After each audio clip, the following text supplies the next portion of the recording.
निकला हुआ था। थोड़ी जांच करने के बाद जब उसने उस अजीब सी चीज के सिरे को दबाया तो उसने देखा कि दीवारों से हजारों बेबी एंजल्स बाहर निकलने लगे, पर थोड़ी ही देर में वो सब वापस दीवार के अंदर चले गए। बस उनके शरीर का थोड़ा सा हिस्सा बाहर रह गया। अब उस आदमी को समझ आया कि ये अजीब सी दिखने वाली चीज असल में थी क्या। एक आवाज हमें बताती है कि जिंदगी के इस दौर को सीखना कहते हैं। उस बटन की सच्चाई जानने के बाद वो आदमी अपनी उंगली सूंघने लगा। उसने खूब शोर मचाया कि अगर कोई आसपास हो तो उसकी मदद करे, लेकिन जब उसे कोई जवाब नहीं मिला तो वो एक के बाद एक अलग अलग बटन को दबाने लगा। हर एक बटन से नई नई चीजें कमरे में गिरने लगती। कभी टूथब्रश निकल आता तो कभी एक बड़ा सा गुलदस्ता। उसने हिसाब लगाया कि एक बटन को दबाने से एक पर्टिकुलर चीज ही बाहर आती थी। उसने अपनी इस थ्योरी को टेस्ट करने के लिए एक ही बटन को बार बार दबाकर चॉपस्टिक्स का ढेर लगा दिया, लेकिन अगले बटन को दबाते ही एक शॉपिंग कार्ट तेजी से निकला और जोर से उसके पैर पर लगा, जिसकी वजह से वो दर्द में चिल्लाने लगा। जब उसने अगले बटन को दबाया तो वो ट्रांसफॉर्म होकर एक बच्चे के पिछवाड़े में बदल जाता है, जिसने उसके मुंह पे पाद दिया। इसके बाद उसने अलग अलग बटनों को दबा दबा कर ढेर सारी चीजें इकट्ठा कर ली। जब वो एक बॉल से खेल रहा था तो वो जाकर एक बटन पर लगी, जिससे सुशी नाम की एक लजीज जापानी डिश बाहर आई।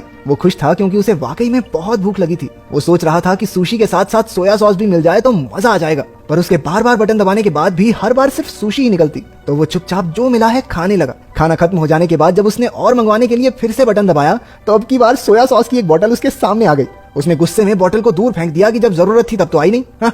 अगला बटन दबाने पर उसे 3D चश्मे मिले। चश्मे पहनकर उसे एक बेबी एंजल अपने बटन की तरफ इशारा करता हुआ दिखने लगा। ये देखकर वो बहुत खुश हो गया क्योंकि उसे लगा कि मैंने तो कमरे का रहस्य सुलझा लिया है। लेकिन बटन दबाने पर एक काउंटडाउन शुरू हो गया, जिसके आखिर में दीवार से एक बहुत बड़ा पिछवाड़ा बाहर आया और उसने उसके मुंह पे पाद दिया। थोड़े और बटन्स दबाने के बाद उसे एक किताब मिली जो उसे काफी मजेदार लगी। कुछ घंटों में उसने उसके 5 पार्ट पढ़ डाले, लेकिन जब उसने छठी किताब पढ़ने के लिए बटन दबाया तो 7वीं किताब बाहर आई। परेशान होकर उसने दूसरा बटन दबाया, लेकिन उसमें से भी 8वीं और 9वीं किताब ही निकली। किताब की चाह में उसने एक और बटन को दबाया, तभी उसे अपने पीछे एक दरवाजा दिखाई पड़ा। वो उसे देखकर बड़ा खुश हुआ कि आखिरकार अब वो बाहर निकल सकता है, लेकिन अपनी इसी एक्साइटमेंट में वो यही भूल गया कि आखिर वो बटन था कौन सा।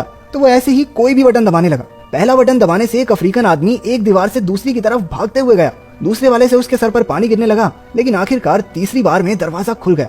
और वो जैसे ही बटन को छोड़कर उस दरवाजे की तरफ जाने लगता, वो दरवाजा बंद हो जाता। कुछ देर ट्राई करने के बाद वो समझ गया कि जब तक बटन दबा रहेगा तभी तक दरवाजा खुला रहेगा। वो रनिंग पोजीशन लेकर उस बटन पर खड़ा हो गया ताकि जल्दी से दरवाजे तक पहुंच जाए, लेकिन इससे पहले कि वो वहां पहुंचता दरवाजा बंद हो गया। इसके बाद उसने बहुत से अतरंगी तरीके अपनाए, लेकिन किसी ने भी काम नहीं किया। उसने शॉपिंग कार्ट पर बैठकर भी जल्दी से दरवाजे तक पहुंचने की कोशिश की, लेकिन सब बेकार। इसके बाद उसने अपना दिमाग लगाया और एक गुलदस्ता उस बटन पर रख दिया, लेकिन वो इतना भारी नहीं था कि उसे दबाए रख सके, तो अब उसे गुलदस्ते को भरना होगा। उसने पानी वाला बटन दबाकर उसमें पानी डालने की कोशिश की, लेकिन पानी उसके शरीर के अलावा कहीं गिरता ही नहीं था। फिर उसने दिमाग लड़ाकर गुलदस्ते को सुशी से भर दिया। वो बड़ी मुश्किल से उसे वहां लेकर गया, लेकिन उसने गलती से वो गुलदस्ता एक दूसरे बटन पर रख दिया, जिसके बाद वो अफ्रीकन आदमी भागता हुआ आया और उससे टकराने की वजह से गुलदस्ता भी टूट गया। वो गुस्से और फ्रस्ट्रेशन में चिल्लाने लगा। उसने कुछ और छोटे मोटे पैंतरे लगाए, लेकिन दरवाजा हर बार उसके पहुंचने से पहले ही बंद हो जाता। फिर गलती से एक बटन दबाने पर एक रस्सी नीचे आई। उसने हिसाब लगाया कि रस्सी से झूलकर वो जल्दी से दरवाजे तक पहुंच सकता है, और ऐसा हुआ भी। लेकिन जब उसने दीवार के पीछे मौजूद दरवाजे को खोलने की कोशिश की तो पता चला कि इसे खोलने के लिए एक चाबी की जरूरत थी। वो दीवार के बंद होने से पहले कमरे में वापस आ गया। जब उसने गुस्से में दीवार पर लात मारी तो एक चाबी हवा में तैरने लगी, लेकिन दरवाजे की ही तरह ये चाबी भी बटन छोड़ते ही थोड़ी देर बाद गायब हो जाती। अब उसे कोई तरीका निकालना होगा जल्दी से चाबी लेकर दरवाजे तक पहुंचने का।